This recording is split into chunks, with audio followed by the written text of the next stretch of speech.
नमस्कार स्मिता जी, जय जगन्नाथ।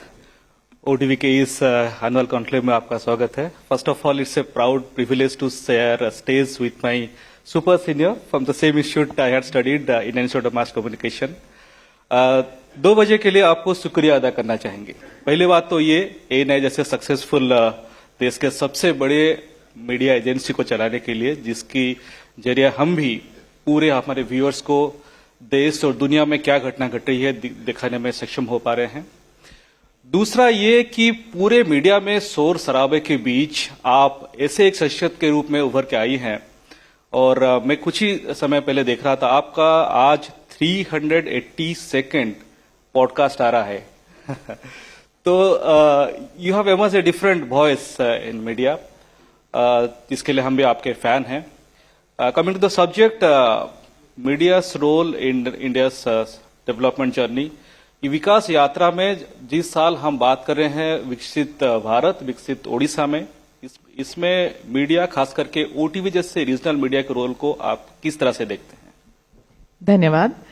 जय जगन्नाथ, नमस्कार, जय Hind, and thank you for OTV. Thank you, Jaggi ji, for having me over. I'm most grateful that I've been given this opportunity. आप जो सवाल पूछ रहे हैं कि रीजनल मीडिया क्या रोल निभा सकता है, आई थिंक जब आपने ANI का जिक्र किया, ANI और OTV का रिश्ता काफी पुराना है। ANI का उड़ीसा के साथ रिश्ता काफी पुराना है। शुरुआत से ही जब भी हमने न्यूज एजेंसी स्टार्ट किया था तो फोकस हमारा था कि रीजनल मीडिया पर जोर देना है। भारत के जो कोने कोने में जो कहानियां हो रही थी, न्यूज स्टोरीज जो थी, वो नेशनल लेवल पर उसे इतनी अहमियत नहीं दी जा रही थी। जैसे कि सब जानते हैं कि जो नेशनल मीडिया है वो फोकस्ड होता था on just Delhi and it's events around it. और मैं मीडिया को भी इसमें दोष नहीं दूंगी, क्योंकि हमारे इतने वर्षों तक हमारा जो टेलीविजन मीडिया था वो स्टेट रन मीडिया था, दूरदर्शन था। हमारे बचपन में, आपके बचपन में नहीं शायद, मेरे बचपन में जब हम बड़े हुए थे तो टेलीविजन और radio was completely state control. तो बुलेटिन स्टार्ट यही होता था कि प्रधानमंत्री ने ये किया, राष्ट्रपति ने ये किया, उसके बाद अगर वक्त मिलता था तो R&B मिनिस्टर ने ये किया, इंफॉर्मेशन ब्रॉडकास्टिंग मिनिस्टर। इसके अलावा ज्यादा कुछ नहीं होता था। मे बी क्रिकेट के 1-2 सवाल हो गए, उसके बाद रिपब्लिक डे परेड के लिए प्रैक्टिस सेशन चल रहा है, ऐसे किस्म की न्यूज चलता था। तो सालों साल जो है मसल मेमोरी हमारा जो है वो टेलीविजन में सिर्फ सरकार को ढूंढता था। उसके बाद उसको बदलना, उस पे फोकस चेंज करना कि भारत के और जो राज्य है वहां पर भी घटनाएं हो रही हैं, उसे भी तवज्जो देनी चाहिए, उस पर भी फोकस रहना चाहिए। उसको बदलने के लिए, उस माइंडसेट को बदलने के लिए वक्त लगा। और हम एज अ न्यूज एजेंसी हम अपना कर्तव्य मानते हैं कि उसे फोकस जरूर करना चाहिए। तो जब हम न्यूज कवरेज करते थे तो यूजेज ही नहीं होता था। पहले हम लोग स्मॉल टाउन इंडिया से जो स्टोरीज लाते थे, इतनी मुश्किल से रिपोर्टर उसे कवर करता था। लेकिन जब तक कोई डिजास्टर नहीं होता, जैसे कि पहले भी कहा कि ओडिशा में जब तक साइक्लोन नहीं हुआ, आंध्र प्रदेश में कभी साइक्लोन नहीं हुआ, या कहीं पे बिहार से कोई नेगेटिव स्टोरी नहीं निकली, वहां पे कोई, तब तक nobody was interested. Exactly Smita ji, इससे जुड़ा हुआ मेरा सवाल है।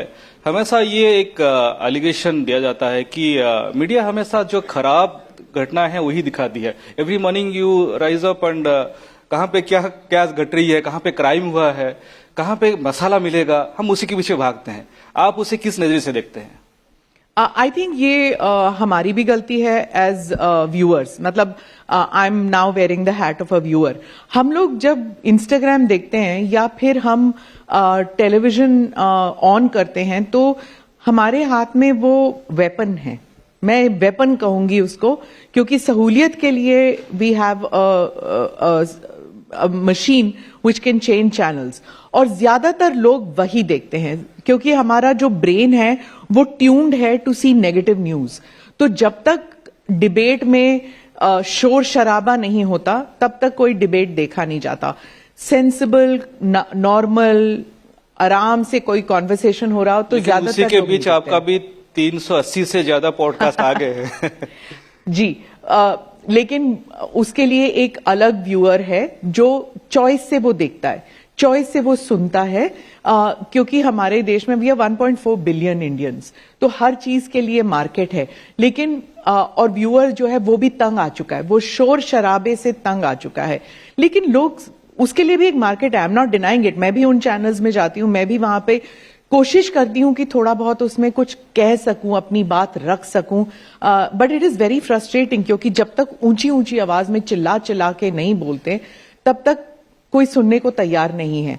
ना एंकर सुनते हैं, ना व्यूअर्स सुनते हैं, और व्यूअर्स चाहते हैं कि थोड़ा बहुत तमाशा हो। अगर किसी ने किसी के ऊपर पानी फेंक दिया या किसी ने किसी के बाल नोच दिए तो उसको सबसे ज्यादा हिट्स आते हैं।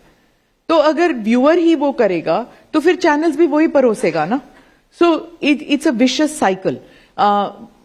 पॉडकास्ट के जरिए मैं एक दूसरा ऑडियंस ढूंढने की कोशिश कर रही हूं, उसमें थोड़ी बहुत मेरे को सफलता हासिल हुई है, but what I am saying is that it's just niche.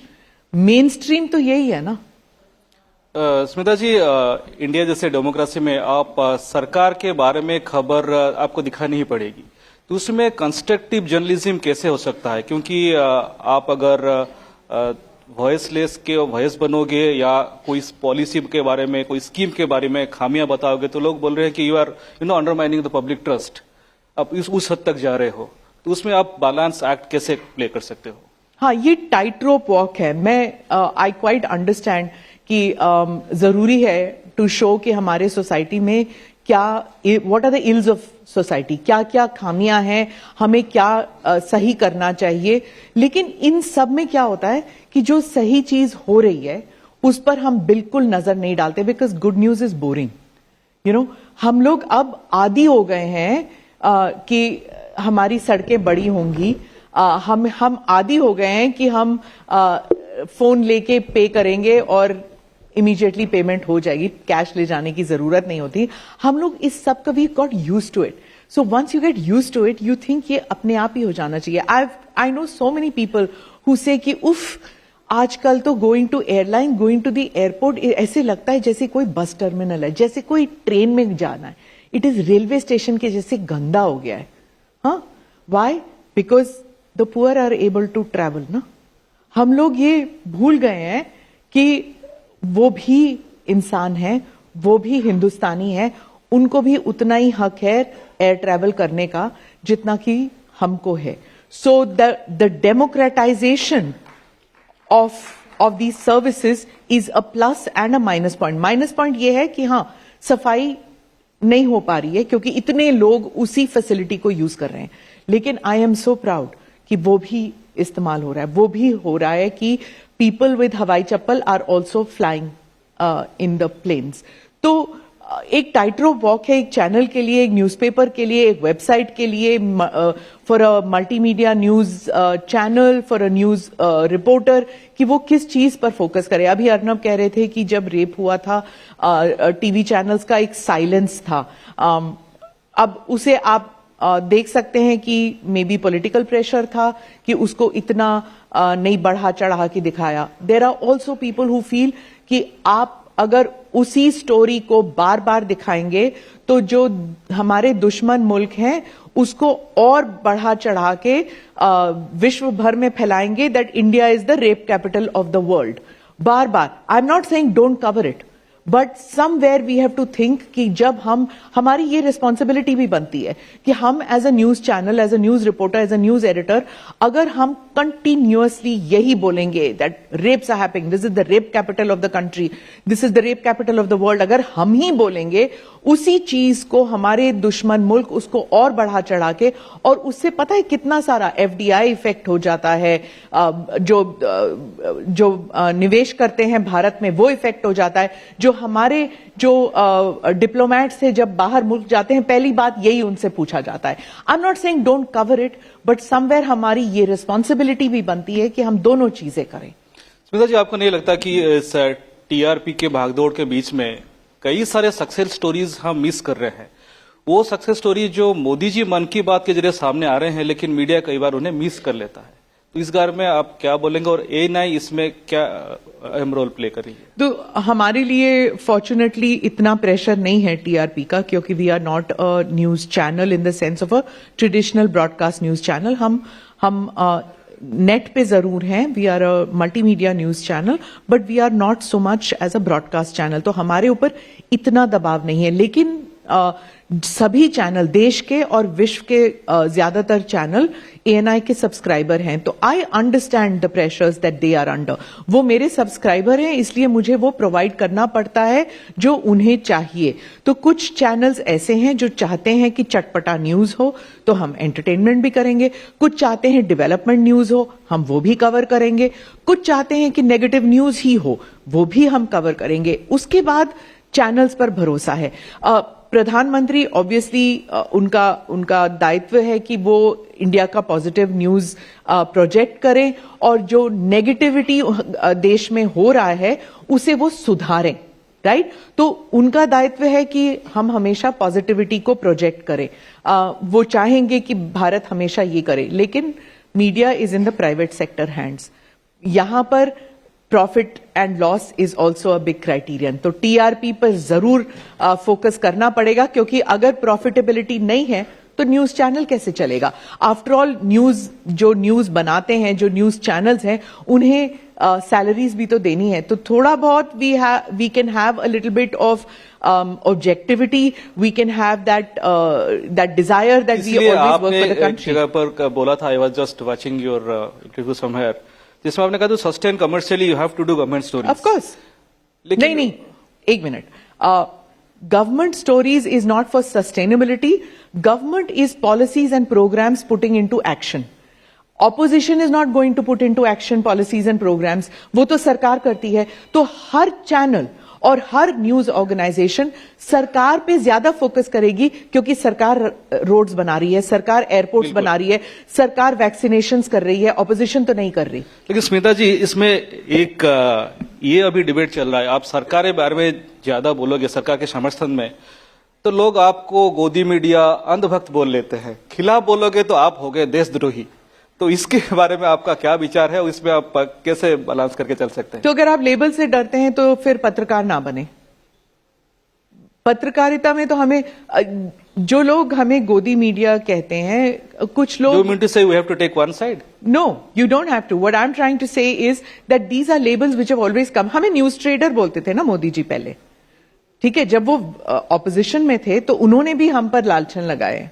So I can just say very categorically कि अगर आज बीजेपी वाले गोदी मीडिया टर्म से नाराज हैं तो उन्होंने भी हम पर लेबल लगाए थे. उन्होंने भी हमको सोनिया मीडिया, माइनो मीडिया,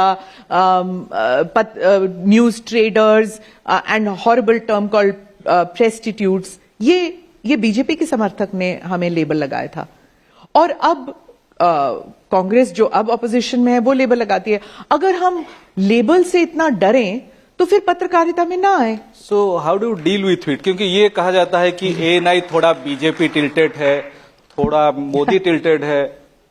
सो आप you are young in the profession, so let me tell you that ANI पर दूसरी तरफ से भी लेबल लगा गया है.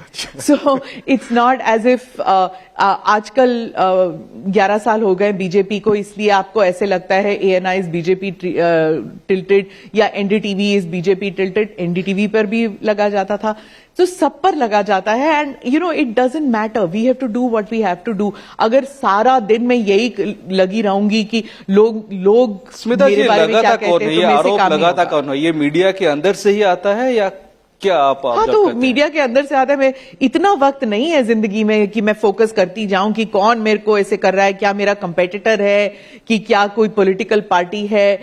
आप लेबल लगाने में खुश है, इसमें आपको अगर रेवेन्यू मिल रही तो लगा दे रहे लेकिन हैं. कई बार ऐसा भी होता है, जैसे ओडिशा में हम लोगों के ऊपर भी कई सालों से एक पार्टी ने बैन लगाया हुआ है.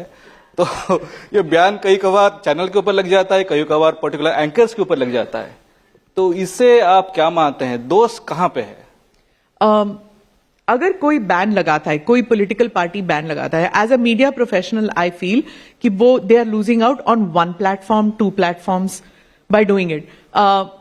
उनके नजरिए से वो they might think politically they are doing the right thing, but I feel it is a loss, क्योंकि देखिए अगर आप से एनडीटीवी पे नहीं जाएंगे, रिपब्लिक पे नहीं जाएंगे या टाइम्स नाउ पे नहीं जाएंगे, तो कोई ना कोई तो आपकी पार्टी का व्यू वहां पे करने के लिए आएगा, और वो ऑफिशियल नहीं है तो वो जो मर्जी आए कह देंगे, कोई फर्क तो पड़ेगा नहीं। तो आपका पॉइंट ऑफ व्यू तो कंसर्न जाएगा। पार्टी सुन ले, या आपका ही लॉस हो रहा है। सो आई जस्ट फील कि पॉलिटिकल पार्टीज जो हैं, it is a lazy thing to do is to ban somebody. The lazy thing to ban a book, the lazy thing to ban a channel, lazy thing to ban an anchor. The right way is go on the platform, put your point of view across. हाँ, अगर इतना बायस है कि आपको violence का सामना करना पड़ रहा है तो फिर आप ना करें, but other than physical violence and verbal violence you should be able to take. नहीं, हम तो स्टूडियो में मारपीट नहीं करते, गाली गलौज नहीं करते, फिर भी एक पार्टी नहीं आ रही है। नहीं, पर आई थिंक बैन करना गलत बात है मेरे नजरिए से. पॉलिटिकल पार्टी में मैं हूं नहीं, तो मैं नहीं जानती कि उनका क्या कंपल्शन है ऐसे करने में. जी स्मिता जी, ये सोशल मीडिया का दौर है, क्या आप मानती हैं social media main stream media के लिए एक थ्रेट है? मेरे हिसाब से हर मीडिया चैनल को सोशल मीडिया को भी अडॉप्ट करना चाहिए. मैं आपको 20 साल पहले की बात बताती हूं, जब सोशल मीडिया नहीं था, स्टार्टिंग ही हो रहा था, 15 साल पहले की बात है. तो जब हम लोग न्यूज कवरेज करते थे तो जो मैगजीन वाले थे वो हमारे साथ ट्रैवल करते थे ना, इलेक्शन कवर करने के लिए या फिर पीएम विजिट कवर न करने के लिए, या तो जब हम जाते थे तो ये जो न्यूज़पेपर जो मैगजीन एडिटर्स हैं उनके तो मजे थे. हफ्ते में एक बारी एक रिपोर्ट फाइल कर दिया, और हम न्यूज एजेंसी वालों को बार बार फाइल करना था. तो मैंने कहा था एक दौर आएगा आपके लिए भी, आपको भी ये काम करना पड़ेगा, आपको भी मेहनत करनी पड़ेगी जैसे कि हम कर रहे हैं. तो अब वो दौर आ गया कि सभी चैनल वालों को बार रिपोर्ट्स करना, सिर्फ 9 PM न्यूज के लिए नहीं. जी, लेकिन इसमें एक बार एथिकल जर्नलिज्म को लेकर भी बोला जाता है, क्योंकि जैसे उड़ीसा में आप कोई भी ब्लॉक में चले जाओ तो वहां 20-25 आपको वेब चैनल मिल जाएंगे जो प्रोफेशनलिज्म के लिए काम नहीं करते. क्या है कि वो थ्रेट नहीं है मेन स्ट्रीम मीडिया के लिए, जर्नलिज्म के लिए? हाँ, एक किस्म से थ्रेट है, पर थ्रेट से मुकाबला करना हम लोगों का I think it's become second nature to us. हम जानते हैं कि वहां पे एक स्ट्रिंगर है, वो स्ट्रिंगर को शायद किसी ने, मैं सब स्ट्रिंगर्स के बारे में नहीं कह रही हूं, लेकिन स्ट्रिंगर भी 15,000 की नौकरी कर रहा है, उसके लिए भी बहुत मुश्किल है. तो कभी कभी वो 5,000 रुपए ले लेगा किसी पॉलिटिकल पार्टी से कुछ अग्रेसिव सवाल या कुछ नेगेटिव सवाल या कुछ रूडली सवाल पूछने का किसी नेता से, ताकि नेता भड़क जाए और कुछ सवाल कुछ ऑफ द रिकॉर्ड के कुछ नाराज होके कुछ कह दे. तो these are tactics which are used, लेकिन ये शॉर्ट वाइल तक चलता है, उसके बाद नहीं चलता. जैसे हम ओटी में अपना एक चार्टर मान के चलते हैं, फ्री फायर अनवायस न्यूज कवरेज, वो चार्टर को हम पिछले 28 सालों से मानते आ रहे हैं, और इसीलिए ओटीवी मतलब पूरे उड़ीसा में नंबर 1 है. लेकिन अभी जो चेंज देखने को मिल रहा है कि many of our viewers are shifting to digital. तो we have more than 12 million followers in YouTube only. तो उसमें देखा जाता है काफी सारे लोग शॉर्ट्स को ही ज्यादा देखते हैं. तो 60 सेकंड का वीडियो का ये जो नया ट्रेंड है, क्या ये लगता है कि आपको कुछ जेन्युइन मतलब जर्नलिज्म है उसे कहीं ना कहीं आगे चल के खत्म करेगा? ये हमारी सोसाइटी में है, ये जेन जी में है. अगर आप घर में खाना भी खा रहे होंगे और आप देखेंगे कि जिस तरह आप अपने माता पिता से बात करते थे, तो जब माता पिता आपसे बात कर रहे तो आप फोकस थे कि वो क्या कह रहे हैं. लेकिन आज के जनरेशन में आप बच्चों से बात करके देखिए, वो इमीडिएटली सेल फोन खोल देते हैं कि आप 3 मिनट से ज्यादा आप you cannot hold their attention. तो ये हमारे सिस्टम में आ गया है. बच्चों का जो अटेंशन स्पैन है बहुत कम है, और युवकों का भी बहुत कम है. तो उस अटेंशन को ग्रैब करके रखना हम सब के लिए एक चैलेंज है. So it is a challenge one has to face, कि बहुत सारे आउटलेट्स भी हैं, बहुत सारे माध्यम भी हैं न्यूज लेने के, और मैं ये कहती हूं जितने ज्यादा हों उससे हम सीख लें कि what clicks what doesn't. Smita ji, जैसे अर्नब जी ने बताया कुछ समय पहले कि एआई का जो अभी बढ़ रहा है इतना, he said this only A calculator, इससे ज्यादा कुछ मतलब थ्रेट नहीं मान के चलना चाहिए. आपका इसमें क्या सोच है? नहीं, मैं तो नहीं मानती. मैं नहीं मानती कि it is just a passing phase and it's just a calculator and it's just a tool. I feel that it is going to change in many ways everything. Medical profession, the way journalism is done, the way story telling is done. आगे चल के कई सारे journalism से related लोगों का नौकरी जाने वाला है? नहीं, जरूर फर्क पड़ेगा। जब मैंने पत्रकारिता शुरू की थी तो जब हम रिपोर्टिंग करने जाते थे, एक कैमरामैन होता था, एक साउंडमैन होता था, एक लाइटमैन होता AI था। can't replace the human mind. So what I'm trying to say is that ANI nahi, AI, what AI can do is it can take away certain jobs. As technology becomes lesser and lesser, अब एक cameraman ही sound भी करता है, light भी करता है, stand भी उठाता है, और mojo journalist is what one. सबकी नौकरी खा गया ना, खा तो गया जी। तो as technology gets smaller and smaller, it's going to effect. आप डॉक्टर से जाने से पहले गूगल जरूर करते होंगे, तो डॉक्टर की नौकरी तो नहीं खा गया, पर डॉक्टर का थोड़ा बहुत काम खा गया, क्योंकि आप जब घर जाओगे और साइड इफेक्ट होगा, पहले आप देखोगे कि इसके साइड इफेक्ट्स है कि नहीं, मैं डॉक्टर से पूछूं साइड इफेक्ट को कैसे मैनेज करना है। So lot of things are going to change with AI. I don't agree with what Arnab said that it's not going to effect. इसी के साथ ही thank you so much Smita ji, आप आई और इतने बारे में हम बातचीत। Thank you.